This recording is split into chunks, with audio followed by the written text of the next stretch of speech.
건축가 잔 헤이덕은 지난번에 이제 대충 소개를 드렸고, 잔 헤이덕은, 굉장히 복잡한 인간이고, 굉장히, 뭐라 그럴까요? 그 공부해서 다 파악하기가 너무 방대한 작업을 했기 때문에, 한 시간 반에 두 번의 강의로는 소개 정도밖에 안 됩니다. 그래서 소개를 하되, 정확한 논점을 좀 보여줘서, 건축에 대해서 여러분들이 생각하는 기존으로 생각해왔던 것들에 도전감을 느끼거나 새로운 가능성을 읽어낼 수 있는 정도에서 마치기로 하겠습니다. 제가 오늘도 이 나오기 전에 잠시 찾아보니까 몇 년 전에도 헤이덕의 마스크를 가지고 유럽에서 또는 미국에서 박사 논문이 나와 있어요.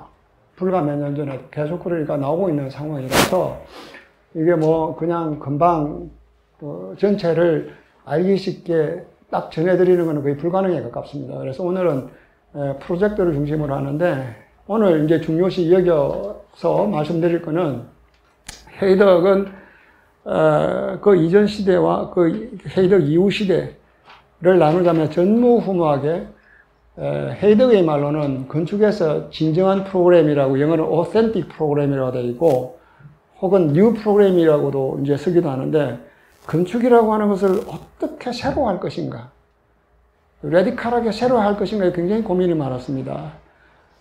그 이유 중에 하나는 헤이덕이 자신을 둘러싼 시대를 이렇게 볼 때 시대가 너무나 병들었고, 인간들이 너무나 뭐 돈과 그 다음에 뭐 효율성과 뭐 이런 등등으로 인해서 건축도 그게 막 휩쓸려 가고 하면서 인간의 영혼, 인간의 혼, 인간의 정신, 이것이 이제 거의 붙잡기가 힘들다라고 하는 것을 느꼈고, 그래서 당신은 당신이 살던 시대를 패시미즘의 시대라고 얘기합니다. 그 앞에는 옵티미즘의 시대라고 그러면 패시미즘의 시대인데, 이 패시미즘에 모든 것이 불가능하고 불가능한 것도 불가능한 시대에 건축을 어떻게 해야 될 것인가, 굉장히 그 투쟁을 많이 합니다. 그래서 그러면 우리가 건축을 한다는 것은 도대체 무엇이며 그 건축을 할 수 있는 길이 무엇인가로 굉장히 이제 고민을 많이 하는데, 이 양반은 독특하게 조금 전에 말씀드린 것처럼 건축의 새로운 프로그램이라는 이름으로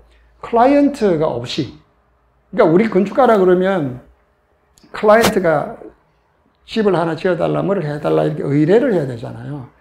그러니까 클라이언트라든가 커미션이라는 개념 없이 건축을 하기로 마음을 먹습니다. 그래서 건축가가 다시 한번 사회와 이게 사회의 구도 속에서 그 건축을 통해서 그동안 잃어버렸던 인간의 그 영혼 또는 인간의 인간성, 이것을 지켜내려고 노력을 많이 하는데, 여러분들 많이 읽어보셨는지 모르겠는데 생백지벨 어린 왕조 있지 않습니까?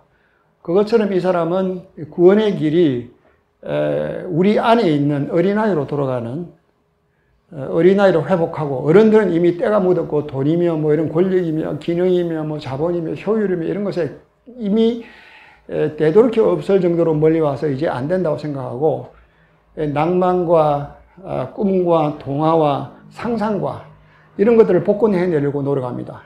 그리고 그 이전의 인간들이 인간으로 살 수 있도록 만들어 주었던 의례, 리추얼이라고 하는데요, 의례를 부활시키고, 그리고 그것들을 영국의 전통, 유럽의 전통 이런 것들을 따져나가면서 마스크라고 하는 가면극을, 이게 지금 마스크라고 하는 MASK 말고 MASQUE에서 가면극, 연극입니다.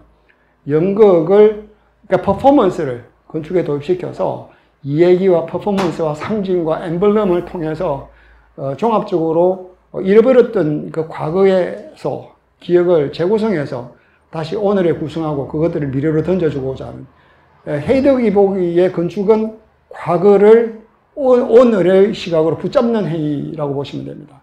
그리고 지난번에 마스크 오브 메두사도 얘기했지만, 그 마스크라고 하는 것은 가면이잖아요. 가면인데 사람들이 다 가면을 쓰고 있다고 보는 거예요. 세상도 가면을 쓰고 있다고 보고, 그 가면 밑에는 인간의 고통과 슬픔과 참혹한 것들이 많이 있는데 마치 멀쩡하게 아무 일도 없는 것처럼 이렇게 살아간다는 거예요. 그래서 가면을 벗겨내면서 그 내부에 있는 인간의 고통과 혹은 좀 전에 말씀드린 것처럼 어린아이와 같은 천진난만한 상상과 동화와 이런 것들을 알레고리를 통해서 해내려고 합니다. 그래서 오늘 말씀드리는 것은 순차적으로 몇 가지를 보여드릴 텐데, 첫 번째는 제일 먼저 그 건축가로서 일종의 깨달음에 도달했다라고 하는 것이 벽집입니다. 근데 벽집을 어떻게 해서 이 사람이 이 벽집을 창안하게 됐는지를 설명을 드릴 겁니다. 그러고 난 다음에는 물론 그 이전의 시기에는 포멀리즘 시기가 있습니다. 근데 벽집을 먼저 말씀드리고, 벽집이 지나가고 난 다음에는 건축에서 형상의 문제를 천착을 합니다. 그 형상의 문제를 천착하고, 형상의 문제가 지나고 난 다음에는 시와 그 다음에 그 안에 행위들에 천착을 합니다. 그래서 어떻게 하면 건축이 물적인 대상으로서만 존재하는 것이 아니라 사람의 생각과 습관과 행동을 통해서 건축이 나타나는지, 그래서 건축은 이제 공간이 아니라 시간성에서 출현하는 마치 음악과 같은 대상으로 나타납니다. 그리고 그 이후에는 인간이 거기서 뭔가를 해야 되는, 퍼포밍 해야 되는, 이상한 선생님이 나중에 보시면 이상한 선생님이 연극을 굉장히 오래 하셨거든요. 근데 연극으로, 건축은 연극으로서 존재하게 됩니다. 그러니까 연극은 뭐냐면 여러분 아시다시피 이게 이제 등장인물들 여러 사람들이 나와서 뭔가를 하잖아요. 근데 그럴 때 건축이 존재하는. 그래서 건축은 이미 이 사람이 80년, 90년대부터 노마딕한 상황으로 끌고 가고, 노마딕한 상황뿐만이 아니라 시간 속에서 존재했다가 사라지는. 그러면서 그 건축을 통해서 인간이 리추얼을 받아들이고, 퍼포먼스를 받아들이고, 역사에 잃었던 기억과 아픔과 충격을 받아들이면서 건축이 존재할 수 있다고 생각합니다. 우선 오늘은 첫 번째로 벽집에 관해서 말씀드리겠는데요. 몬드리안 그림이잖아요. 근데 여러분 잘 아는 몬드리안 그림은 이게 아니라 이게 프레임이 직각으로 생겼잖아요. 근데 이제 이걸 이제 사선으로 이렇게 돌리거든요. 이걸 이제 가지고 그 당시에도 싸움이 많았어요. 몬드리안하고 그 누굽니까? 그 사람은 싸움이 많아서 이게 돌아가면 이것도 돌아가야 된다고 생각하는 학파가 있었고, 이게 세워야 된다는데, 근데 몬드리안은 세상은 수직과 수평, 하나님과 인간 등등 형이상학적인 개념으로 세상이 어떻게 돌아가도 이거는 직선이 가야 된다고 주장을 합니다. 그래서 이 몬드리안이 이거를 보고는 헤이득이 이 직선과 이 직각이 만나는 이 경험 속에서 새로운 가능성, 말하자면 3차원과 2차원을 동시에 상상할 수 있는 그거를 찾게 됩니다. 그 다음 넘겨보세요. 이거도 이제 부기욱이라고 하는 건데요. 거기서 조금 더 나온 그림입니다. 그 다음. 그래서 초기에는 이 사람이 그 텍사스 오스틴의 건축가 교수를 아주 젊었을 때, 그때 30이 안 됐을 때 교수를 하기 시작하는데, 처음에 이 양반이 이제 나인 스퀘어 프로블럼이라고 그래서 모든 것들 형식 속에서 건축의 요소뿐만이 아니라, 그러니까 건축은 엄격한 제한 조건 속에서 그 조건을 어떻게 부드럽게 또는 딱딱하게 또는 컨티뉴어스하게 또는 이게 단절적으로 공간을 구성해내는지, 그래서 공간의 구축성은 또 그 나인 스퀘어하고 어떻게 따로 가는지 혹은 분리되는지 이런 것들을 이제 측정하기 위해서 나인 스퀘어 프로블럼을 굉장히 오랫동안 학생들을 가르치는데요. 본인도 이렇게 이걸 수백 개를 습작을 합니다. 그 다음에 이런 식으로 이제 모든 방법을 고민하게 되죠. 그 다음에 이제 이런 점에 오면서 나중에 뒤에 아마 다이그램이 있을 것 같은데, 이런 이제 직각에 이게 지금 어떻게 되어 있습니까? 이게 지금 직각으로 되어 있는데요. 이게 실제로는 조금 전에 보여주고 조금 전에 들어가 보세요. 조금 전에 들어가면 이것이 아이소메트릭으로 그리면 이렇게 45도로 되잖아요. 근데 45도로 된 놈 앞으로 들어가면, 아니 그 앞으로 이 놈을 아이소메트릭으로 그리면 어떻게 되냐면 직각이 되는 거예요. 그렇잖아요. 그 다음 넘겨보세요. 그 다음. 자, 그래서 직각을 아이소메트릭으로 그리면 이런 양상이 벌어지는 거죠. 직각을 아이소메트릭 그리면. 그런데 아이소메트릭, 이게 다이아몬드 평면을 조금 전에 몬드리안 한 것처럼 이걸 아이소메트릭 그리면 어떻게 돼요? 직각으로 해야 되잖아요. 앞에 들어가 보세요. 이러면 어떻게 돼요? 이게 이제 다이아몬드가 아이소메트릭 그리면 이렇게 되잖아요. 그러면서 이게 2차원으로 보이잖아요. 그래서 3차원 공간이 2차원으로 되는 순간을 발생하면서 이것을 이 사람은 공간의 붕괴라고 이름을 짓습니다. 자본주의는 3차원 공간만을 상품이 된다고 생각해서 3차원 공간만을 이게 찬양을 하는데, 나는 그 자본주의가 중요시하기는 3차원 공간을 없애겠다. 클랩싱을 시키겠다. 그래서 이제 이렇게 출발합니다. 그 다음 넘겨보세요. 여기서 보면 아시다시피 이게 이제 점점 줄어들어서 뭐 이렇게 되는 건데, 저기서부터 쭉 나와 있습니다. 이게 이제 스퀘어 같은 경우는 이런 식으로 되지만 저기서는 이런 식으로 되고 해서 뭐 결국은 45도 다이아그램하고 90도가 교묘하게 2차원과 3차원 사이로 왔다 갔다 하는 걸 알게 돼요. 그 다음 넘겨보세요. 조금 더 앞으로 가서. 그래서 여기서 계단이 이렇게 있게 되는데, 우리가 이게 계단을 딱 앞으로 가는데 45도 있다고 생각해 보십시오. 45도의 벽 두 개가 이렇게 있고, 우리가 계단을 보게 되면 이 어느 순간 벽이 평면으로 보이는 거예요. 그렇잖아요. 상상해 보세요. 이게 45도로 이게 만나고 있는데 하얀 벽이 앞에서 보면 벽이 크면 엣지가 안 보이면 평면으로 보이는 거예요. 하얀 벽이 이렇게만 보이는 거예요. 거기서 공간이 사라지는 경험을 하게 돼요. 그러면서 이 사람이 또 그 당시 유명한 몇 사람에 의해서 공간에 대한 상상력과 뭐 이런 것들을 심리학적으로 읽으면서, 자, 그럼 우리가 서 있을 때 직각삼각형의 빗변이 현재라면 저 안에 있는 것은 미래고 뒤에 있는 것은 과거다. 이렇게 생각을 해서 이제 벽집으로 넘어가는데요. 넘겨보세요. 이렇게 해서 이제 벽집이라고 하는 집을 이렇게 설계를 합니다. 그 다음 넘어가 보세요. 뭐 이런 장상이 되고, 또 뭐 이런 양상이 되고, 다시 앞으로 돌아가 보세요. 예, 평면으로 다시 돌아가세요.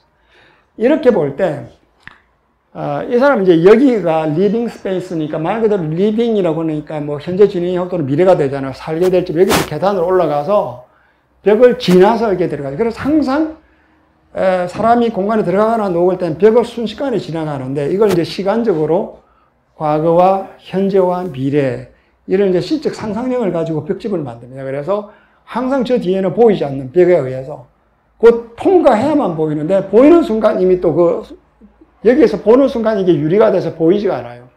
그리고 다시 보려고 하면 돌아가는 순간 다시 벽은 사라지고, 그래서 그 벽이라고 하는 상황이, 이 사람은 현재와 과거와 미래라고 했을 때, 현재는 항상 우리가 현재라고 생각하지만, 현재는 불투명해서 알 수가 없다는, 보이지가 않는다는 거예요. 현재라고 생각하는 순간 현재가 아니고, 그 현재라고 하는 거 굉장히 신비한 순간을 맞이하게 되는데, 이 과정을 통해서 이제 벽집을 하게 되는데, 이 벽집을 또 수백 개를 그립니다. 아무튼, 이렇게 해서 이제 벽집이 나오게 되고, 그 다음 넘겨보세요. 그 다음 넘겨보세요. 이건 아까 말씀드린 거고, 그 다음 디렉토리에 넘어가면.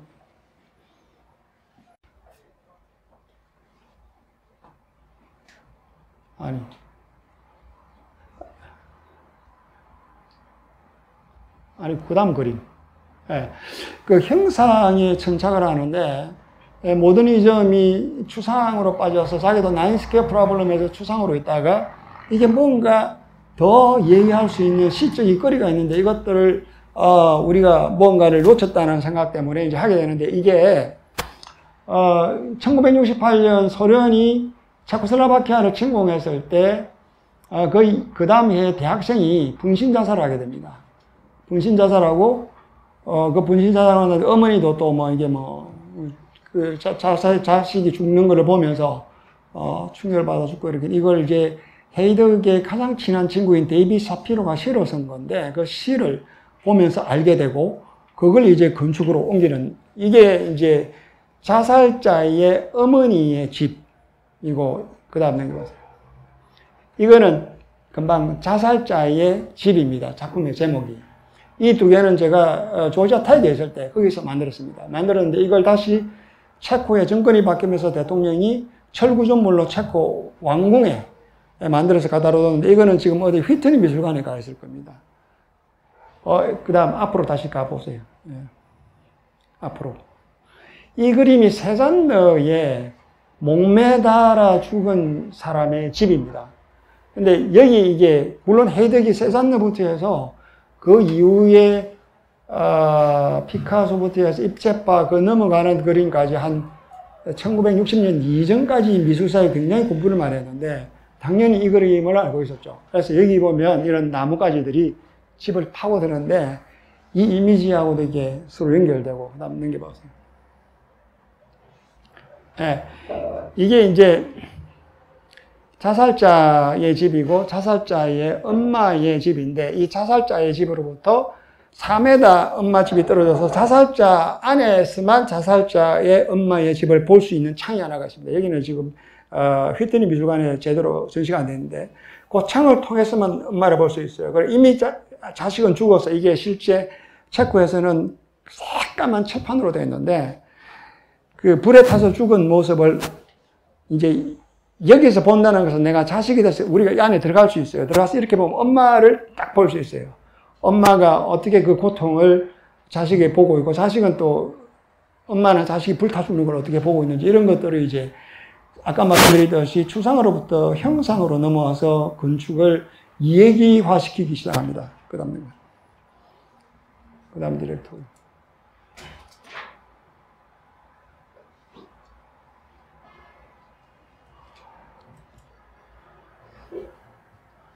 그래서, 여기 이 제목도 이건 이제 그 짜코메티의 몇 작품들을 위한 미술관입니다.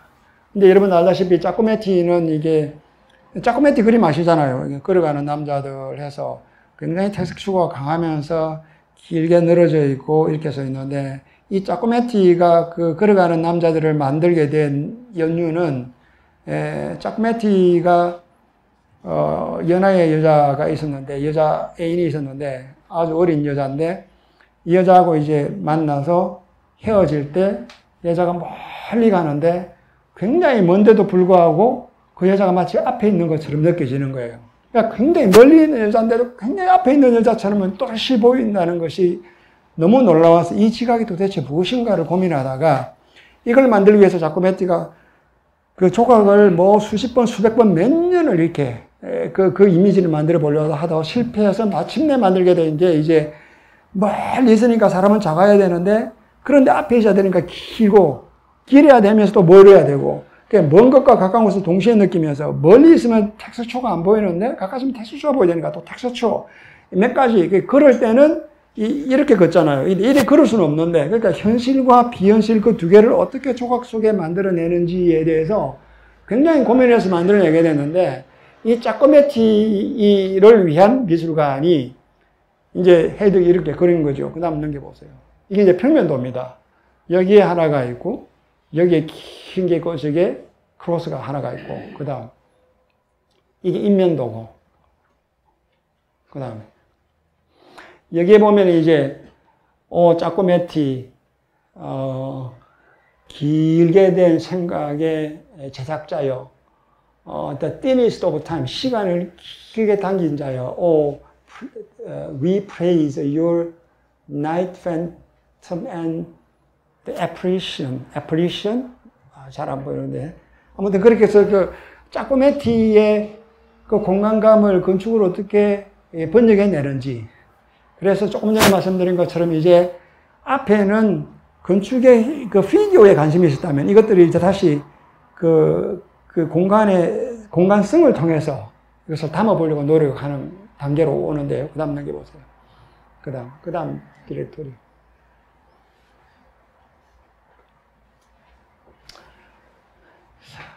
이거는 이제 그 제목이 아키텍처럴 레퀴엠이라고 하는 겁니다. 여러분들 레퀴엠 그러면 모차르트, 저는 모차르트 레퀴엠을 제일 좋아하는데 레퀴엠이 이제 작곡가들이 여러 작곡가들이 만들어서 만드는데 저는 모차르트 곡을 단연 최고로 치는데 이 레퀴엠이라는 뜻은 여러분 아시다시피 죽은 자에게 평화를, 평강하기를, 안식하기를 이런 뜻입니다. 이런 뜻인데 이 아키텍처럴 레퀴엠이란 말은 뭐냐면 건축이 하나의 그 망자를 위한 그 진혼곡, 혼을 진정시키는 그런 게 된다는 거죠. 근데 이렇게 가만보면 이제 여기서부터 헤이드의 굉장히 변화가 감지되는데요. 여기 이제 이렇게 보시면 뭐 이렇게 여기저기 막 낙선해 놨죠. 낙선해 놨는데 저기 보면 세 개가 나와 있고 라운드가 있고 큐브가 있고 저 끝에 저 삼각형이 있고, 여기는 스틸이고, 여기는 우드고, 콘크리트고, 스톤이고, dedicated to J. Fellow 이렇게 됐는데, J. Fellow는 누구냐면 앞에 제가 그 벽지배 할 때 투시도에 의해서 인간이 어떻게 망상에 이르게 되고 정신병, 착란증에 이르게 되는가를 굉장히 잘 쓴 책이 있습니다. 거기서 아까 말한 벽지배에 관한 그 공부를 하고 뭐 이렇게 된 건데, 그 사람에게 헌신한다 그러고, 여기는 뭐 우먼맨 등등 있고, 여기서 보면 뭐 여러 사람들이 있습니다. 그 다음에 없는 게 보시죠. 그래서 여기 보면 widow of literature, 문학의 과부, widow of music, 음악의 과부, widow of art, 예술의 과부, 여자가 있고, lament for their loss, 그들을 잃어버린 슬픈 비탄. 그 저기 보면 stone이 있고 뭐 있죠. 저기 3+3이고 9+4+ 있고 뭐 이렇게 신비한 언어들이 막 나오죠. 그러니까 뭐 저거 뭐 이렇게 대충 보면 이런 구조물이구나 하는 걸 알 수 있는데, 창도 여기는 9개, 4개, 하나가 있고 이렇게 있죠. 그 다음 넘겨보세요. 이게 이제 디테일에 대한 드로잉이고, 그 다음 넘겨보세요. 여기 보면 뭐 여러 가지 상징들이 나오고, 그 다음 넘겨보세요.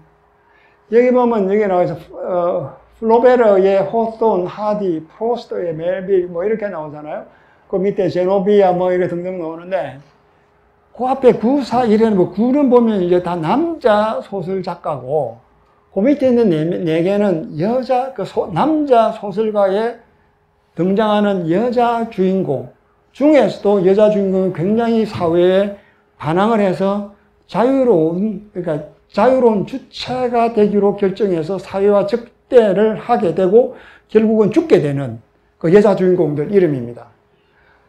그러면서 이런 이제 모든 것들이 3+3, 9+4 이런 것들이 그러면 이 집이 이쪽으로 들어가는지 저쪽으로 들어가는지 이런 것들을 이 수많은 키워드들을 주면서 이 키워드를 통해서 아키텍처 레퀴엠이 도대체 무엇이 죽었다는 건가? 그 다음에 죽었다면 이 창은 왜 이런가? 이런 모든 것들을 알레고리와 그 전의 또는 비전 숫자와 그 다음에 문학을 건축에 끌어들어와서 이제 이 얘기를 만들기, 훨씬 더 이제 파워풀한 얘기를 만들어내는 하나의 작품입니다. 그 다음 한번 넘겨보세요.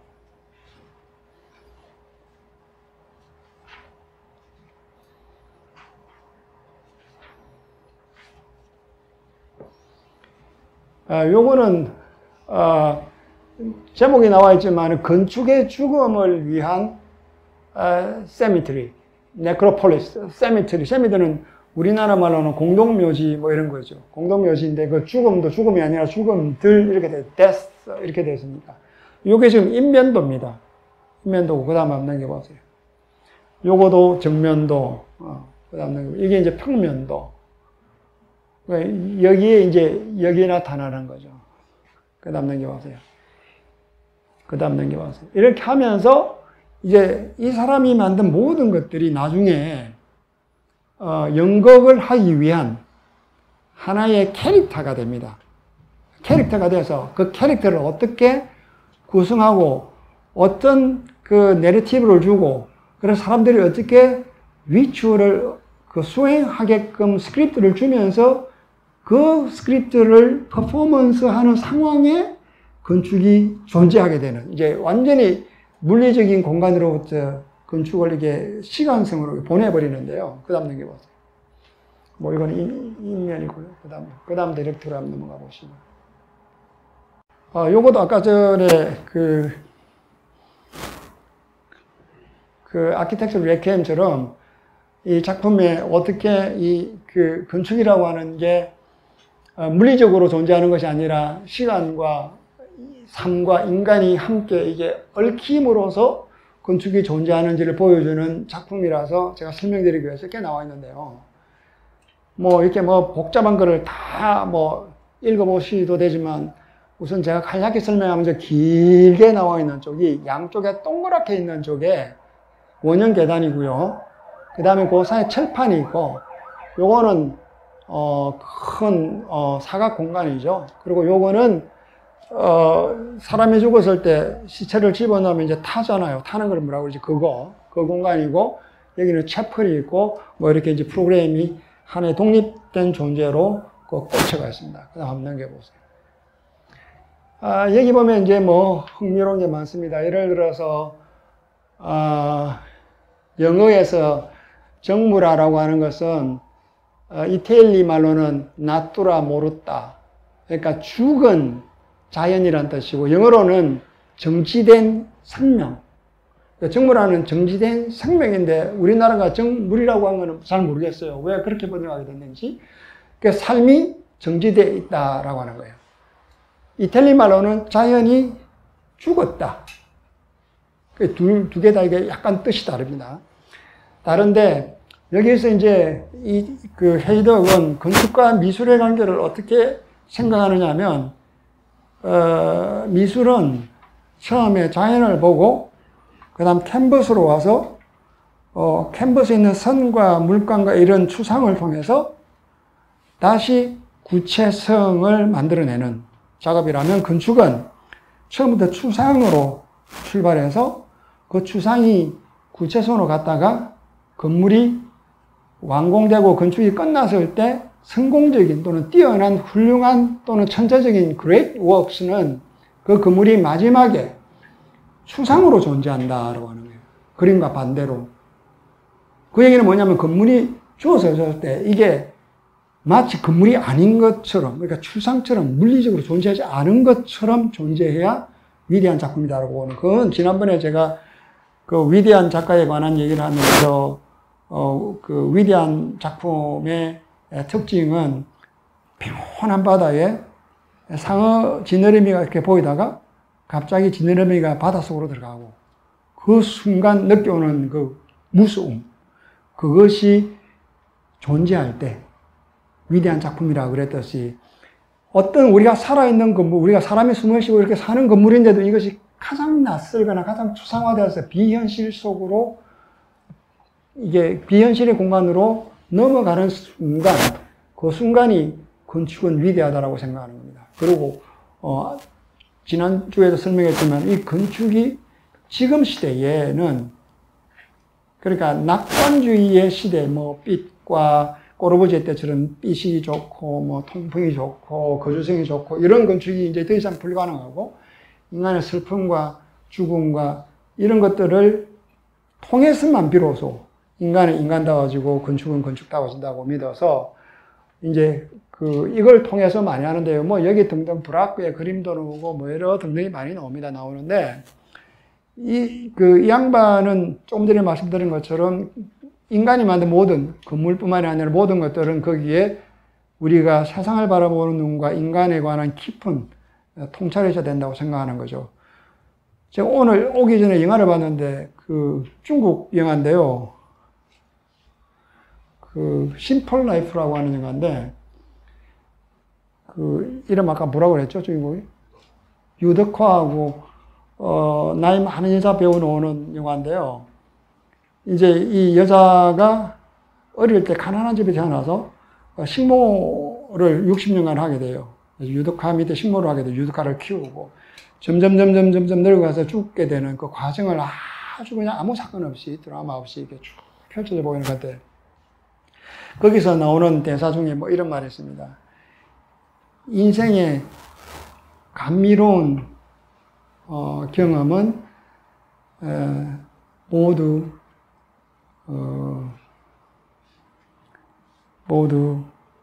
희생의 결과물이고, 아름다운 것은 고난으로 이루어진 것이다. 그러니까 인생이 아름다우면, 그래서 그 고통과 슬픔과 이런 것을 통해서만 비로소 인간의 아름다움이 나타나고, 그 아름다움 밑에는 거꾸로 말하면 그 고통과 죽음과 슬픔과 이런 것들이 잠복되어 있다라는 거죠. 그 헤이덕의 작업은 그 밑에 보이지 않는, 그러니까 현실에서 가리워져 있는, 역사 속에서 이게 마치 지워진 듯한 그 삭제된 것들을 복구해내고자 하는 그런 노력이라고 생각하시면 될 겁니다. 그 다음 넘겨보세요. 여기서 이제 재밌는 것은 그 다음 그래도 나올 텐데요. 이거는 뭐 잠시 설명했습니다. 루프 테라스에 반원형의 웨이팅 룸이 있고, 스타코 마감이 되어 있고, 그 다음에 뭐 라운드 채플이 블랙 타일로 돼서 있고, 교회 뒤에는 블루 슬랩이 이렇게 올라와서 두 개의 아까 말씀드린 것처럼 철 계단이 있고, 각 끝에 그 사이에 그리트가 된 스틸 덱이 있고, 한 벽에는 그리트 오브 슬라이 구멍이 있는 그리트들이 쫙 있어서 그 정무라 화가의 재, 그러니까 죽고 나면 뼈 가루겠죠. 그거를 올리고, 그래서 랜드스케이프를 면하게 되어 있다. 그 반대편에는 블루 슬랍이 있는데 거기는 앞으로 튀어나온 메탈 스타, 철로 된 별들로 이렇게 차 있다. 그 다음 넘겨보세요. 이렇게 생겨먹었어요. 건물이 이렇게 생겨먹었는데, 그 다음 한번 넘겨보세요. 여기에서 이제 건축이 드디어 건물로서만 존재하지 않게 되는데요. 인사이드 처치 교회 내부에는 뭐 등등등등 나오잖아요. 이렇게 교회 내부에는 스틸 라이프 페인팅, 정무라를 마운팅하는, 이게 올려놓는 벽이 있는데, 그거는 작고 캔틸레버된 슬라브가 있어서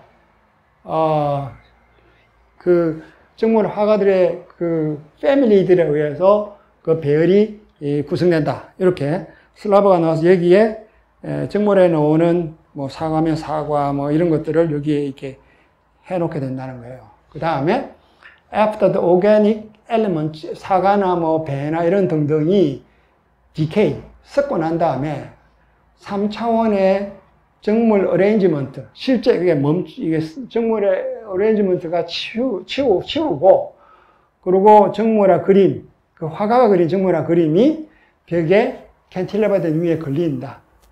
그래서 eventually, 최종적으로는 그 벽이 정물화 그림으로 찰 것이다.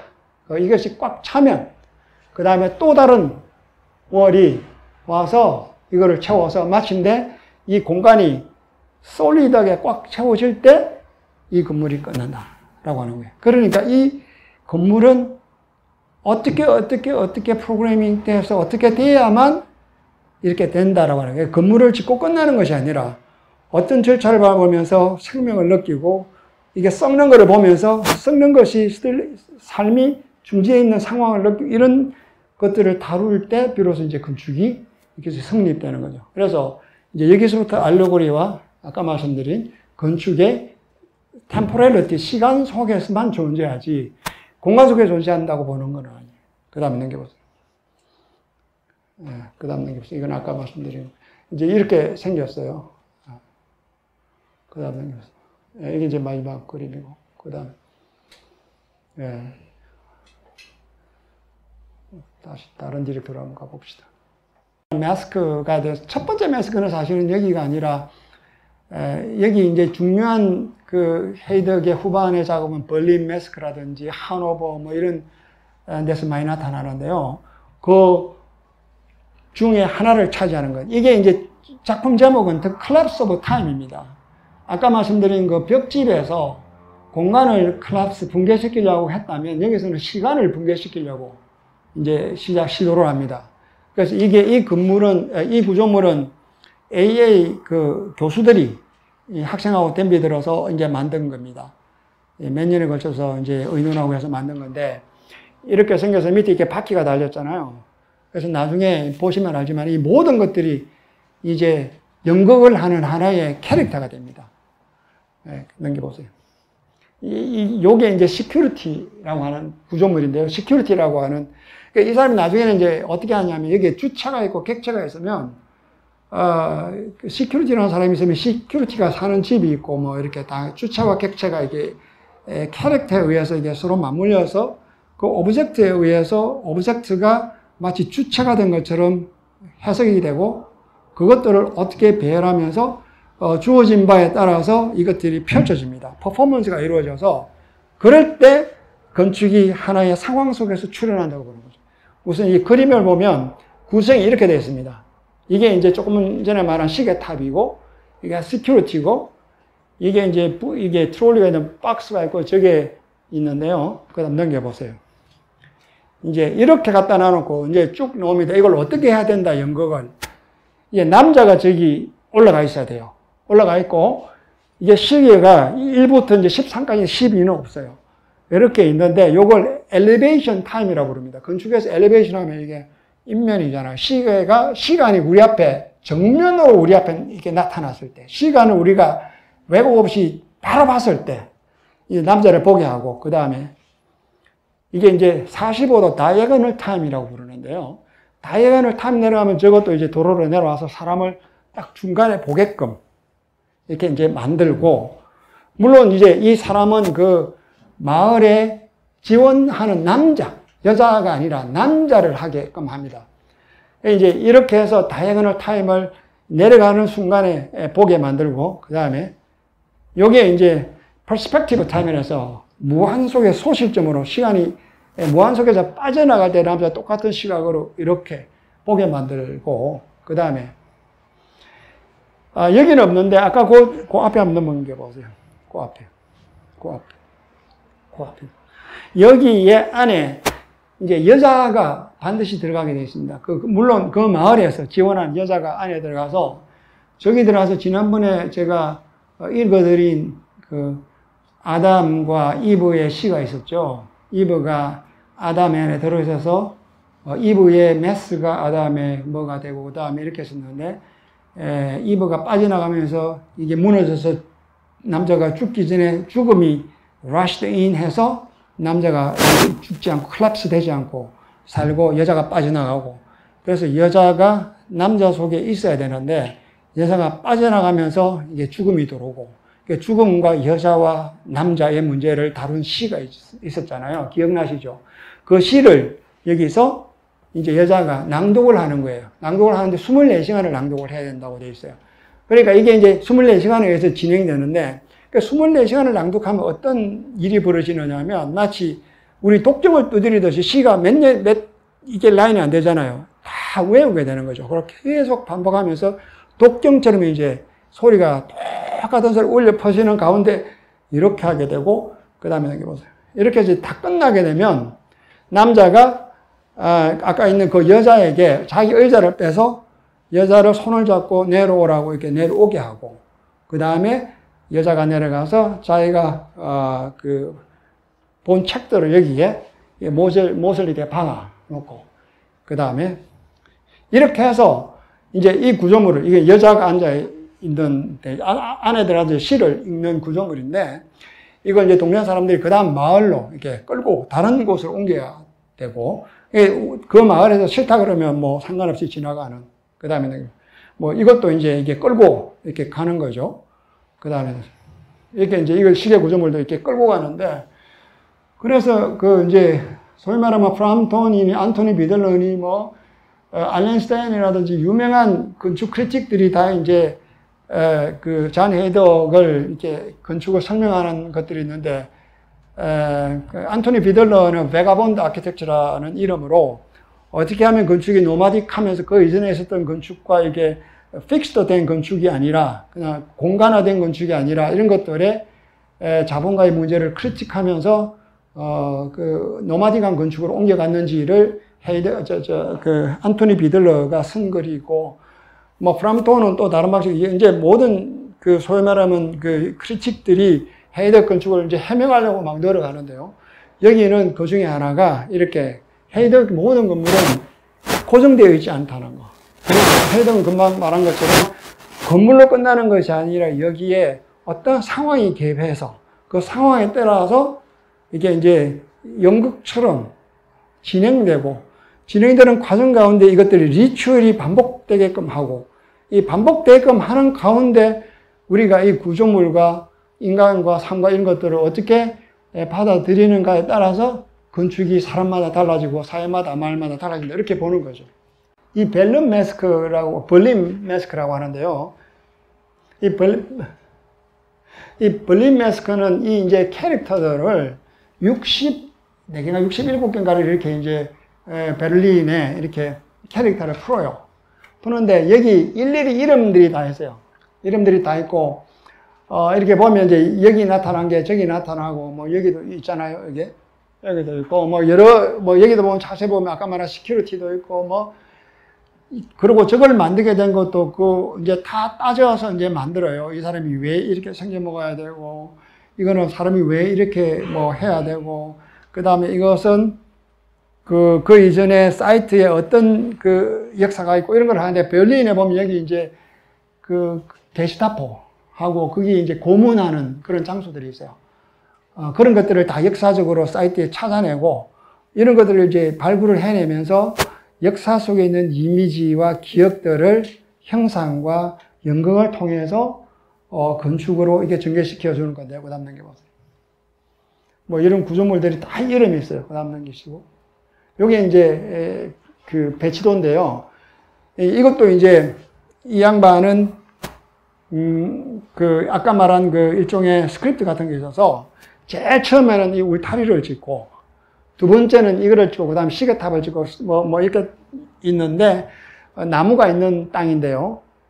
여기 이것을 다 지을 때까지 한 번 갈 때 30년, 두 번 갈 때 또 30년 해서 5살짜리가 35, 65살 될 때까지 완공하도록 하고, 그 다음 여기 있는 구조물들을 동네 사람들이 짓고 싶으면 다 지어도 되고, 짓기 싫으면 하나도 안 지어도 되고, 원하는 거를 가려서 해도 되고, 그 이유는 각자들이 알아서 결정하고, 그러면서 이제 이 나무 종류도 여기 있는 나무를 없애야 이걸 지을 수 있거든. 어떤 나무를 없앨 건지 말 건지도 당신들이 결정해라.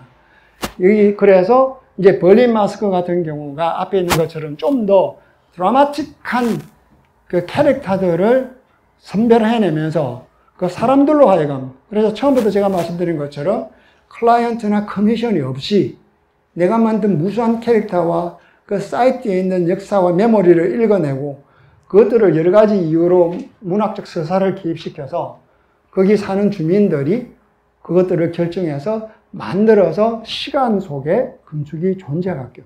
그래서 점점 우리가 살아오면서 마침내 60년이 되는 것은 심은 나무가 건물을 넘어서게 될 시점까지 이렇게 이제 한정해서 이렇게 하는 것이 벌린 마스크인데요. 벌린 마스크 말고도 마스크가 많이 있습니다. 그래서 뭐 지금은 대충 다 했는데요. 이렇게 해서 존 헤이덕의 건축의 독창성은 흔히 건축가들이 클라이언트에게 집을 지어주세요, 병원을 지어주세요, 뭐 이런 거 뭐 이렇게 하는 것이 아니라 내가 먼저 건축 행위를 어떤 이유로든 하고 그 아이디어를 사회와 공유하는 것이 정치적이고, 그리고 건축가의 사회적 소명이고, 그것들이 인간과 다시 리추얼을 통해서 퍼포먼스를 통해서 시와 접하게 하고 문화가 접하게 하고 그 땅과 내력의 고통을 대면하게 하는 가운데 건축이 성립한다고 보는 거예요. 건축은 그 이전에는 말하자면 공간의 예술이었다면 지금부터는 이게 공연해야 되는 하나의 대상으로서 등장하게 되는 거죠. 그래서 헤이덕, 물론 뭐 이것만 가지고 헤이덕을 다 말씀드릴 수는 없을 정도로 복잡하지만 시간상 오늘 이 정도만 되면 7시 반. 그런가? 내가 지금 8시 반에 끝나는 줄 알고요. 이 지금 시간을 보고 지금 허겁지겁 마신다고 지금 이제 10분 남았으니까. 그러신 것 같아서 제가 말씀드립니다. 계산을 잘못했네. 그러면 이걸 안 보여줘야 되는데 보여주면서 내가 지금 시간이 밀리고 있다는 느낌 때문에 아무튼 그래서 이 헤이덕의 건축의 특성은 지난번에 뭐 이상한 쌤도 그런 말씀했지만 뭐 시각성 이렇게 말씀하셨는데 중기로 80년대, 90년대로 넘어가면 건축이 이제 시각이 아니라 시간의 양상으로 넘어가고 시간의 양상도 거기 개입하는 사람들이 어떻게 그 주어진 그 의뢰를 하나의 연극으로 무대화시켜서 그것들이 전개되고 새롭게 재구성되는 가운데 건축은 존재해야 된다고 믿고 있던 그런 건축을 한 사람인데요. 그럼 잠시 나는 이제 8시 20분까지 하기로 했으니까 여기서 멈추고 우선 질문을 받고 또다시 그러면 시간이 남아서 남는 시간을 그 사이에 부족했던 부분을 채워드리도록 하겠습니다. 실은 그러니까 이렇게 만든 게 한 600개 정도 되고요. 실현된 게 한 2-3개 있어요. 2-3개 있는데 그 사후에 덴마크에 지어진 게 또 하나 있고 그래서 다 합치면 한 4개쯤 실현된 게 있을 겁니다. 이런 건축을 지칭하는 용어가 명시적으로 있을까요? 용어는 없었어요. 없었는데 알렌 스테인인가 누군가가 페이퍼 아키텍처라는 용어를 쓰면서 존 헤이더 건축을 이렇게 해명하면서 페이퍼 아키텍처라는 용어를 본격적으로 건축계에서 회자되도록 한. 이 건축은 시조라고 봐야 되는 건가요? 아니면 그 전에 계보가 있는지 궁금하고요. 계보는 아시다시피 뭐 부울레르드부터 뭐 피라네시로부터 이렇게 있는데 그 양반들은 이렇게 리추얼하고 퍼포먼스로 연극으로 시간의 차원으로 옮겨 두지는 않았어요. 그다음에 현재 이 계보를 잇는 없어요. 있을까요? 없어요. 존 헤이더 2000년 암으로 죽고 난 다음에는 없는데 존 헤이더 아들도 자살을 했어요. 그래서 아까 말한 그 자살한 그 젊은 대학생 불에 타서 이제 죽게 되는데 그 고통을 느끼면서 자기 자식의 고통도 대면하면서 그러니까 우리나라 같은 경우 뭐 제가 아까 그런 얘기도 했지만 세월호 사고 나서 그 수많은 친구들이 죽었잖아요. 그럼 그걸 건축가가 건축적으로 표현하는 것도 저는 충분히 가능하고 의미가 있다고 생각하는데 아직 그렇게 한 거는 본 적이 없거든요. 근데 만약에 헤이덕이었으면 그것뿐만이 아니라 뭐 용산 사태나 죽은 자나 산 자나 이런 고통스러운 순간들을 아마 다 건축과 시와 하나의 의례와 뭐 이런 행위 속으로 행위 예술로 아마 분명히 만들었을 거라고 저는 확신합니다. 거의 다 그래 해왔기 때문에 모든 사회 고통과 사건 속에 개입해서 드로잉을 하고 3차원을 그리고 아까 말한 그 자살자를 위한 집 이거 제가 조지아트 얘기했을 때 만드는데 4년 걸렸어요. 짓는데 디테일 하나하나 만들고 영국 AA에서도 교수들이 지었거든요. 시계탑 타워라고 되어 있는데 뭐 제목은 그냥 시간의 붕괴 The Collapse of Time라고 되어 있는데 이제 이런 식으로 이제 내가 처음부터 짓고자 한 것은 아니지만 누군가가 짓겠다 그랬을 때는 가서 짓도록 이제 디테일 같은 거 텍토닉을 설명하고 어떻게 이게 작동되어야 되는지를 하고 그 작동되는 방법으로. 그래서 아까 시큐리티가 나오는데 이 시큐리티도 그 빅팀이라고 해서 희생자들을 위한 마스크를 만듭니다. 그 중에 하나가 시큐리티입니다. 아까 말한 시큐리티는 지금 오늘은 시간이 짧을 것 같아서 많이 등장 안 했는데 구조물이 중간쯤에서는요, 동물 모양으로 생겼거나, 시큐리티 한번 나가 보실래요? 동물처럼 생겼거나, 사람처럼 생겼거나, 이런 것들이 굉장히 많이 나타나서 마치 이게, Collapse of Time이에요. Collapse of Time. 7번. 두 번째, 그 다음에. 예, 이게 시큐리티거든요. 정말 이게 동물처럼 생겼잖아요. 무서운 동물처럼 이렇게 생겼는데, 이 사람 그물이 이런 게 굉장히 많아요. 그러니까, 어떻게 하면, 우리가 아는 모든 가능한 문학적 알레고리를 다 동원시켜요. 그러니까 그전에는 이렇게 하면 뭐 유치하다 그랬는데, 하기는 굉장히 이런 작업들이 많습니다. 오브젝트도 그렇고, 뭐, 음악가의 집은 또 동그라미가 이렇게 있고, 화가의 집은 이렇고, 막 이런 게 많은데, 이 사람은 건축이 그동안 우리가 3차원 공간을 만들어서 공간을 팔아먹고 그게 뭐 사진 찍고 이렇게 하는 걸로만 생각했지만 그게 아니라 인간의 깊은 내면의 말을 걸기 위해서는 모든 문학적 수사와 건축이 연결되어야 된다고 생각했어요. 그래서 초기에는 특히 큐비즘이라든지 그 회화에 깊이 개입을 했어요. 그러다가 중간부터는 시와 문학 쪽으로 넘어오고 연극 쪽으로 넘어와서 건축이 이제 공간이라기보다는 아까 말씀드린 것처럼 하나의 전개되는 시간 속에 전개되는 예술로 이게 이제 이동을 시킨 거예요. 레비우스 우즈랑 시기적으로 조금 누구예요? 레비우스 우즈하고 또 아브람이라고 있어요. 우리 건축평단 참관호에 파블로가 이 세 사람이 건축가에 대해서 아주 자세하게 써놓은 게 있습니다. 그래서 그거 좀 보시면 좀 더 이해하기 쉬울 거예요. 그 세 사람이 그 당시에는 엄청난 카리스마를 가지고 동부 뉴욕에서 활동하신 대표적인 소위 말하면 아이디어리스트 그리고 드리머 그러면서 수이사이덜 아키텍트 자기 스스로가 이렇게 하면 안 된다는 걸 아는데도 불구하고 그게 삶도 어떻게 보면 각자가 자살했다라고 할 수밖에 없을 정도로 삶을 자기를 이렇게 망가뜨리며 살았는데요. 헤이덕은 처음에는 시각으로 갔다 그 다음부터는 촉각으로 넘어오는데요. 예를 들면 이렇습니다. 어느 날 밤 공기에 안개가 자욱한데 건축가라면 그 밤에 그 공기를 그 큐브를 손가락 칼로 이렇게 오려낼 수 있어야 된다. 그 굉장한 상상력이 필요하잖아요. 그래서 그거를 담아와야 된다. 이 사람은 끊임없이 대상과 거기서 느껴지는 우리가 말하면 그 기운이라 그럴까요? 기운이라 그럴까? 뭐 그런 것들을 읽어내고 건축에서 설명할 수 없는 것을 건축에 잠복시켜서 어떻게든 해보려고 그러니까 굉장히 설명하기 힘든, 말할 수 없는 것들을 건축에 어떻게 붙들어내느냐에 평생을 이게 천착한 사람이에요. 그러니까 이게 보이는 이런 게 아니라, 이제 저는 헤이덕 중에 굉장히 흥미로운 거는 예를 들면 이런 겁니다.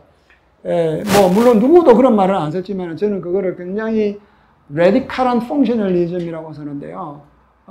유럽과 미국의 특징을 설명하면서, 유럽은 물론 이제 그 20세기 초에 모더니즘 건축이 이게 인터페니트레이션 하거든요. 인터페니트레이션. 매스와 매스끼리 인터페니트레이션 하고 내부 공간과 외부 공간이 상호에게 관류하게끔 하는 게 1920년대 당시의 성기 모더니즘 아키텍처의 굉장히 중요한 미학적 대상이었는데 이 사람 미국은 그게 아니라 각자 세퍼레이트된 요소로서 홀로 고립적으로 존재하는 걸로 봤어요. 그런데 이 양반은 그 모든 요소를 그러니까 화장실, 침실이면 침실 이런 것들을 눈이 뻔하게 이렇게 딱딱하지만 그것들을 어떻게 결합하는 순간 그 보이지 않는 감각들이 나올 수 있는가. 그러니까 뻔한 물체를 가지고 놓고 어떻게 결합하거나 어떻게 구성하면 이 뻔한 것이 뻔하지 않은가. 그러니까 굉장히 우리가 알기로는 친근한데 그것들을 어떻게 하는 순간 굉장히 낯선 순간이 발생하는가. 그리고 예를 들면 이 양반이 건축적으로 가장 큰 충격을 받아서 평생에 내 건축을 이런 식으로 해야 되겠다라고 건축적인 영감을 받은 건물이 꼬르부제의, 이 양반이 처음에는 라이트를 좋아했다. 그 다음에 꼬르부제를 선생으로 모십니다. 자기 스스로 정신에. 꼬르부제가 이게 아니라 스스로 꼬르부제를 선생으로 자기 스스로 딱 삼아서 꼬르부제를 이게 흡수하기 시작하는데, 꼬르부제 건물을 다 보면서 라로시라고 하는 게 파리에 있습니다. 아주 평범한 집으로 이렇게 생겼어요. 라로시 주택인데 거기서 엄청난 충격을 받아요. 거기 보면 라로시 건물이 이게 탁자가 함한 게 있어요. 있고 이게 중간에 오픈이 되어 있고 저기서 이렇게 쳐다보게 되는데 이 양반은 거기서 뭘 느꼈느냐면 꼬르부제가 이 건물에서 말하고자 하는 에센스가 뭐냐면 그 죽은 관과 저기서 목사가 서서 설교하는 공간의 양상과 그 다음에 인간이 그 둘 가운데 살아야 되는 삶의 공간을 어떻게 구성시켰는가가 이게 라로시의 건축의 에센스라고 파악하는 거예요. 본능적으로. 그래서 자기 건축을 어떻게 하면 그 라로시와 같이 남들이 볼 때는 아무것도 없는데 자세히 보면 볼수록 거기에 우리가 설명할 수 없는 죽음과 섬뜩한 것들이 존재할 수 있는가를 면밀히 요소 하나하나 이 선은 어디서 나왔는지를 다 찾아보는 거죠. 그래서 아까 아키텍처 레퀴엠 보면요. 모든 요소가 문학적 알레고리와 시적 알레고리로 연결돼서 어떻게 해석하느냐에 따라서 무한한 결론이 사람마다 달라져요. 그래서 제가 그 아키텍처 레퀴엠을 제가 헤이덕 가르칠 때 학생에게 이렇게 그거를 찾아보라 그래서 학생은 수만 가지를 설명해도 답이 안 나오는 거예요. 근데 이럴 수도 있고 저럴 수도 있고 알고 보면 이 여자는 여기 있는데 왜 창이 이렇게 생긴 이 모든 것들이 보면 볼수록 이제 얘기거리들이 나와서 건축이 물리적으로 아름답다 공간감이 있다가 아니라 이것이 어떤 서사를 가지고 왜 이 창을 여기에 내고 이쪽에서 저렇게 들어가고 하는 것들을 하게 됐는지 사람은 이제 그 안으로 끌어 들어가는 거예요. 건축을 하나의 매개로 서서 문학적이면서 시적 상상력을 통해서 그 시대의 고통을 읽어낼 수 있는 하나의 계기로 만들었던 거죠. 그게 이제 그 잔 헤이더 건축의 어느 건축가도 하지 않았던 영역 중에 하나입니다. 그래서 이렇게 보면 사실은 저도 뭐 건축을 지금 수십 년간 뭐 했잖아요. 가르치고 배우고 책 보고 그러는데도 굉장히 독특한, 그러니까 그 건축사에서 찾아보기 힘든 건축가이면서 건축 실천을 한 사람이에요. 아까 말씀드린 집을 지어달라 해서 이런 방식 자체를 거부한, 지어진 것들은 전부 다 자기가 한 것들을 저쪽에 짓겠다 해서 하게 된, 건축주를 찾고 기다리는 것이 아니라. 그리고 지난번에 여기 제니프도 그랬지만 실제 그 잔 헤이덕은 작업실이 없었어요. 건축사 사무실이 없었고 학교, 그 아카이브 공간을 작업실로 해서 학생들이 자기 스텝으로 하고 누구든지 같이 있는 학생들이 항상 작업을 같이 하게 되는 그런 완전히 돈으로부터 분리된, 독립된, 그러니까 뭐 독립영화처럼 독립건축이라고 하면 될 겁니다. 독립건축을 하면서 누구보다도 많은 영향을 미쳐서 그 밑에 리베스 킨트라든가 뭐 놀라운 제자들이 지금 굉장히 많이 나오죠. 스탠 알렌도 제자고 뭐 그 밑에 제자들이 무수한 지금도 뛰어난 제자들이 많은데요. 지금은 잘 모르지만 그 당시는 잔 헤이덕이 미친 건축의 영향들 뭐 이런 뭐 정말 타의 추종을 불허할 정도로 대단했다고 알려져 있습니다. 잔 헤이덕이 도시에 관해서 관점을 갖고 꼭 마치 도시가 영웅대 같이 도시를 꼭 영웅대처럼 예. 만진 것 같이 보이기도 하거든요. 맞습니다.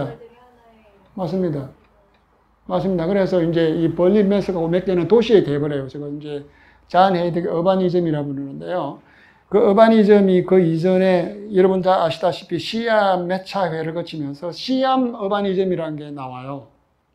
그거는 우리가 지금 다 알고 있는 인간의 기능을 4개로 분리하자. 레크레이션, 뭐 주거, 일, 뭐 트래픽 이렇게 이제 분리해서 전체를 조닝하고 뭐 밀도 뭐 이렇게 이제 도시계획을 하는 것을 전적으로 거부하고, 그리고 조금 전에 말씀드린 것처럼 일종의 어린 왕자처럼 우리의 상상과 어떤 공간을 왜 비워놓는지도 아주 설명을 잘 해놔요. 아까 말한 그 벌린 매스크 보면 왜 집을 이렇게 몰아넣었는지, 왜 이 순서를 해야 되는지, 그리고 이렇게 안 해도 되는지를 이제 이렇게 설명을 하는데요. 도시라고 하는 것은 우리가 실제로는 신화가 있어야 되고, 이런 리추얼이 있어야 되고, 뭐 이런 것들을 이제 설명하면서 그게 도시의 생명이지 지금처럼 되어 있는 기능에 맞춘 도시는 도시가 아니다. 이렇게 하면서 이제 이 사람이 주장하는 거는 이미지네이션, 그 다음에 우리가 또 순진한 인간으로서의 잃어버리지 않은 그런 꿈, 그리고 우리의 고통을 다 드러내서 그것들을 형상과 공간과 사건 속에 개입시켜야 되는 이런 등등으로 이제 도시를 만들어야 된다고 얘기하는데, 특히 잔 헤이덕은 그 알도로시에게서 굉장히 그 도시적인 상상력을 많이 자극을 받게 됩니다. 알도로시 특히 여러분 아시는지 모르겠지만 모데나 그 공동묘지 있잖아요. 이제 알도로시는 그 모데나 그 공동묘지를 컴피티션 할 때 이 모데나 이 디자인이 지금 여러분들이 아시는지 모르겠지만 유형이라고 그래서 역사적 순례들이 이제 유형을 어떻게 들고 와서 죽은 자의 집은 어떻게 사각으로 만들고, 그 다음에 뭐 도시 마뉴멘트는 어떻게 깔때기로 만들고 이렇게 하면서 이제 배치를 하잖아요. 그것들을 보면서 잔 헤이덕은 이것들이 하나의 연극이 될 수 있겠다라고 생각해요. 모든 삶이 연극이기 때문에. 그래서 어떻게 캐릭터를 만들어줘서 그 캐릭터를 끊임없이 재구성할 수 있는 연극이 우리 삶이고 우리 도시가 돼야 된다고 생각하는 거예요. 어바니즘에 관한 이론도 굉장히 많은데요. 뭐 다 말씀드리기는 좀 힘든 것 같고 그렇습니다. 이게 Architecture in Love인데요. 저 둘이 보면 마치 남자 여자가 이게 색선은 같잖아요. 그 다음 넘겨보세요. 끌어안고 이렇게 위에서 보는 평면이고, 그 다음 넘겨보세요. 이게 디테일이고 이렇게. 그 다음 넘겨보세요. 이렇게.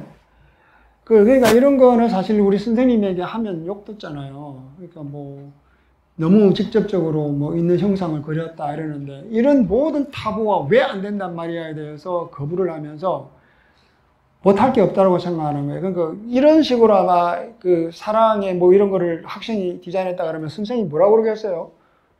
막 욕할 거 아니에요. 사실 욕한다고요. 근데 헤이덕은 모든 가능성을, 모든 서사를, 모든 문학적 알레고리를, 모든 것들을 텍토닉하게 어떤 크기, 어떤 측면에, 어떤 구조적으로 이걸 해명해내면서 만들어 가는데요. 이게 뭐 한 예가 될 수도 있죠.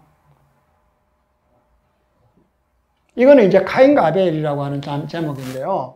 이거 보시면 알지만 이제 이 카인이 아벨을 칼로 죽이잖아요.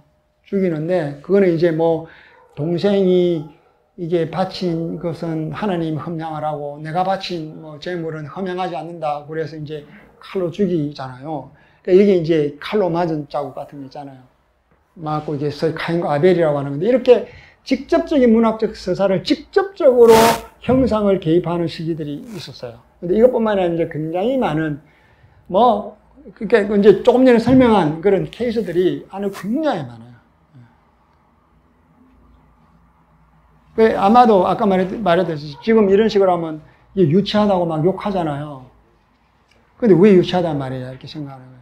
저도 이게 궁금했는데 지금 보여주는 걸 학교에서 이렇게 갖고 오면 혼나는 욕 듣죠. 광경을 많이 봤거든요. 맞습니다. 근데 지금 이 시대에 이런 건축을 어떻게 바라봐야 할지 교육이라든지 혹은 실제 이걸 추종하는 아키텍트는 없다고 하셨는데 그것을 지향해야 하는 걸로 보고 소개를 해주시는 입장이 있는지. 지향이라기보다 저는 어떻게 늘 생각했냐면 오늘날 우리가 다시 헤이덕이 전년 이제 세상을 떠났는데 늘 이제 건축이든 문학이든 철학이든 동서양이 없이 말하자면 해체주의 건축도 러시아 칸사를 끌고 들어와서 자기의 역사의 선례로 삼아서 재구성하거든요. 그러듯이 우리가 한국 사람이니까 뭐 한국 건축, 한국 전통 건축만 해야 된다고 저는 생각하지 않습니다. 모든 사람이 우리의 선조들인데 이런 것들이 오늘날 우리 한국 건축에 이렇게 해야 된다가 아니라 이것도 건축의 한 행위가 될 수 있다는 것을 꼭 말씀드리고 싶거든요. 그러니까 막 다 돈 받고 집만 짓는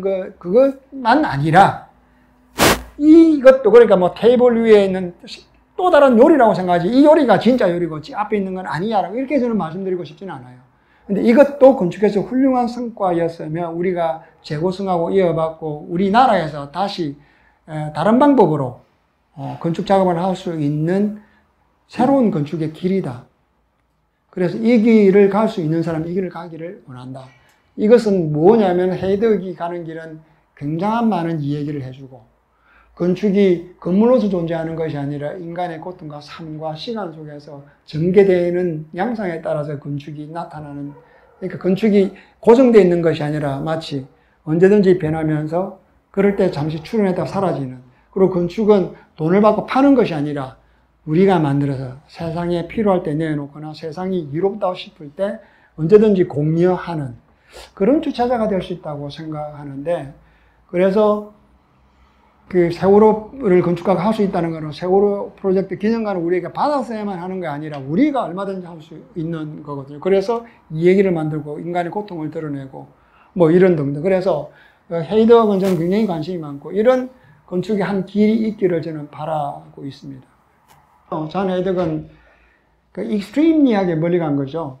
극단에 가 있는 분이에요. 그러니까 모든 것들을 세상과 단절하고 내가 스스로 캐릭터를 만들고 캐릭터가 어떻게 움직이고 어떻게 전개되고 어떻게 펼쳐져야 하는지를 내가 만들고 그것들이 저쪽에서 세상에서 손을 건넬 때만 그러니까 마치 독립 영화나 독립 아티스트들 언더그라운드처럼 내가 즐기는 곡을 듣고자 하는 사람이 나타날 때 세상을 향해서 나가고 그럼 당신의 사회나 정치적인 무엇이라고 했을 때는 헤이덕은 이게 책으로 묶여지고 전시를 통해서 아이디어가 세상과 공유하고 나는 모든 것들을 줄 수 있고 누구든지 내 거를 하겠다면 나는 다 줄 수 있기 때문에 이게 내가 건축가의 사회적 책무라고 이제 말씀하시는 거거든요. 근데 우리 입장에서는 보자면 금방 말씀하신 시각에서 보자면 아까 말씀드린 그 정물 화가를 위한 공동묘지 같은 것처럼 건축에서 우리는 너무 그 미학적으로 또는 건물의 포토제닉한 상황만 그리고 건축주 만족으로만 남아있는 건축의 양상을 헤이덕이 갈 수 있는 만큼의 멀리 가 있는 자율성은 아니지만 일정한 거리를 얻어낸 게 지난번에 말씀드린 전략적 자율성인데 전략적 자율성을 통해서 거기에 서사를 개입시켜서 우리의 역사와 고통과 우리가 꿈을 꾸는 세상을 무엇이라도 상징으로든 또는 뭐 공간의 프로그램으로든 또는 건축에 대한 설명으로든 또는 그것이 건축이 제3의 방식으로 전시든지 책이라든지 이런 매체로 나타날 때 전달할 수 있지 않겠느냐라고 저는 생각을 하고 있습니다. 전략전이라는 것을 도구적이라고 바라보는 겁니까? 이제 그 전략과 전술과 작전이 있잖아요. 예, 전략과 전술과 작전을 어떻게 구분하느냐면,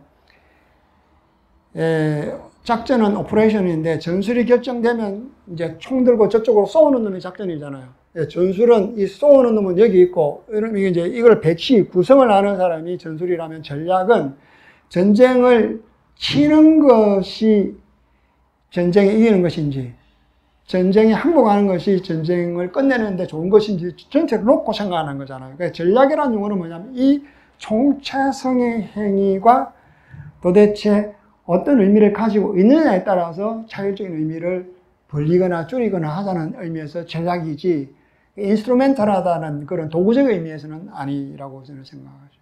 그래서 전략이라는 용어가 맞다고 생각합니다. 그게 이제 옛날에 실제로 그 상황주의자들이 쓸 때 그 전략이라는 용어를 썼거든요.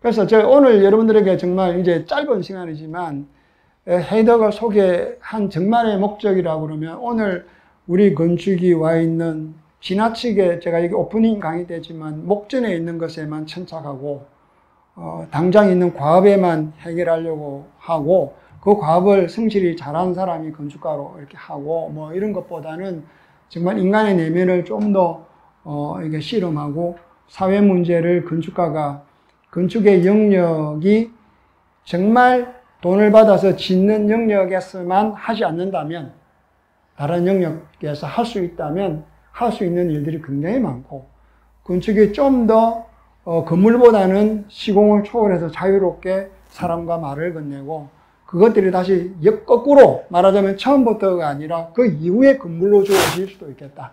그리고 만약에 그렇게 건물이 주어졌다면 거기에는 그냥 건물만 존재하는 것이 아니라 그런 많은 캐릭터와 아까 말한 그 퍼포먼스가 같이 들어가 있는 것들이 이미 전제될 수도 있겠다. 그리고 그것이 지어지게 된 여러 가지 사건과 얘기와 역사들이 함께, 건물과 함께 들러붙을 수도 있겠다. 이런 점에서 굉장히 저는 필요한 작업이라고 생각을 합니다.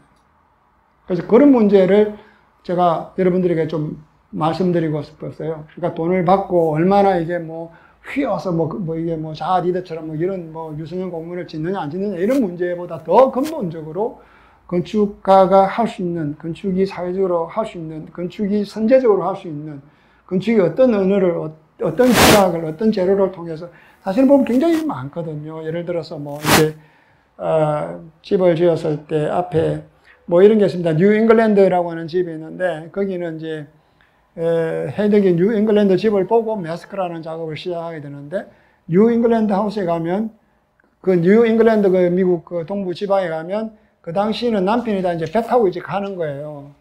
오래간만에 들어오는데 이제 여자들이 집 그 위에 다락처럼 생긴데 이렇게 공간인데, 그 옥상 같은 공간인데 거기서 이렇게 왔다 갔다 하면서 남편이 오는지를 봐요. 그 남편이 못 돌아오면 이제 이미 죽었다는 걸 알아요. 그래서 그 여자들이 늘 그 위에서 밤에 왔다 갔다 까마니까 하는 것에 충격을 받아요. 그래서 건축은 정말 그런 것들을 그 건축의 형식과 프로그램과 그것 속에서 만들어야 된다고 생각하면서, 뉴 잉글랜드 주택에서 우리가 말하는 지붕이 있고 밭공이 있고 문이 있고 창문이 중요한 것이 아니라 그 인간의 내면의 그 고통과 삶의 정황들을 건축에서 어떻게 불러낼 것인가. 그래서 뉴 잉글랜드 집에서부터 이제 근본적으로 새로운 작업을 하기 시작하거든요. 그런 작업이라든지, 이렇게 집 앞에 이렇게, 단이 하나가 있는데 마치 다이빙대처럼 세상을 향해서 뛰어내릴 수 있도록 하는 시적 연상을 주는 장치를, 그러니까 건물에 뭔가 하나 삐죽 나와 있는 거예요. 근데 이게 뭔지를 모르고 사람들이 뭐냐 그랬을 때는 그 앞에 서서 의자에 와서 가만히 한번 보라고 딱 보면 이제 세상이 마치 고해의 바다처럼 보이고 이게 하나가 쫙 뻗쳐 있는 거죠.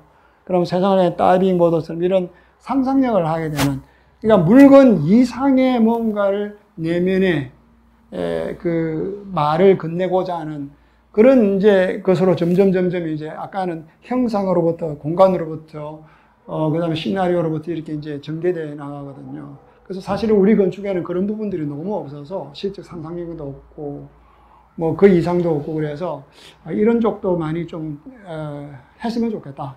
그러니까 이것만이 아까 말씀드렸듯이 건축이 아니라 이런 부분도 훌륭한 건축이 될 수 있겠다 이렇게 생각하는 거죠. 그러니까 실제로 뭐 사무실을 들어서 좋은 건축자가 와서 건물을 지어달라고 해야만 건축이 이루어지는 것은 아니다. 정말 건축에 꿈이 있고 건축을 통해서 말을 끝내고자 한다면 건축은 여러 방식으로 존재 가능하다. 이런 것들을 꼭 여러분들이 알았으면 좋겠다는 거예요.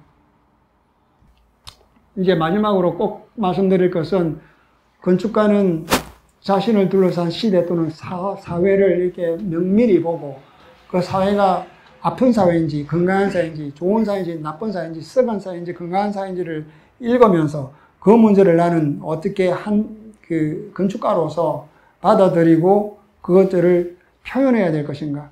그 표현을 넘어서기 위해서 무엇을 해보게 된다라고 하는 이 정언적인 명령 같은 내 내면의 목소리를 어떻게 담아낼 것인가.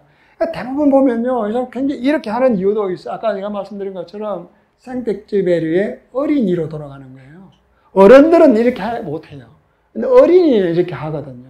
근데 어린이의 상상력으로 내려가서 그 다음에 이 놀이로 넘어와서 연극처럼 만들어가는 이런 뭐라 그럴까요? 꿈이 있는 건축. 그래서 근본적으로는 세상과 자신의 관계를 명확하게 설정하고 이 세상에 필요한 것이 뭔가를 건축가로서 고민하고 그 고민한 것을 건축의 기하학과 재료와 언어를 통해서 또는 형상을 통해서 또는 프로그램을 통해서 제시할 수 있는 사람이 우리나라에도 좀 있어야 되지 않을까 뭐 이런 생각입니다. 질문이 없으면요 여기서 마치겠습니다. 시간을 잘못 맞춰서 죄송합니다.